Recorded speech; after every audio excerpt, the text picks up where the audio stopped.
This exceptional townhouse condominium offers over 2,700 square feet of sophisticated living space that was renovated in 2006 with high-end upgrades. The finished product offers a seamless blend of old-world charm and modern amenities. The beautiful entry on the first floor features a black and white tile floor, a coat closet, and ample room for an entry table or desk. The formal staircase leads you to the main living area, where 9-foot ceilings soar over the sun-filled rooms in this versatile layout. 2 walls of custom built-ins surround the large living room that flows directly into the den with a handsome fireplace.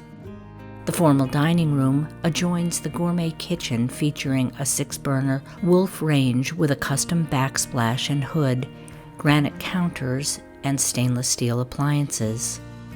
Completing the main level is a full bath that sits between 2 bedrooms, which can easily convert to home offices, a den, or studio space.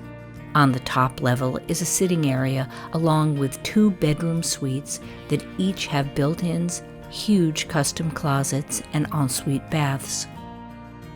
The shared outdoor patio area offers a refreshing setting to enjoy an alfresco meal. Walk to all the shops and restaurants in Wayland Square, Thayer Street, and Wickenden Street. Brown University, the Rhode Island School of Design, along with many acclaimed schools and museums, are also in the area. Travel with ease using the nearby highway or the commuter rail located in downtown Providence. The downtown area is minutes away and has an array of award-winning entertainment and venues. For more information, please contact Paula Morrison at area code 401-447-7840.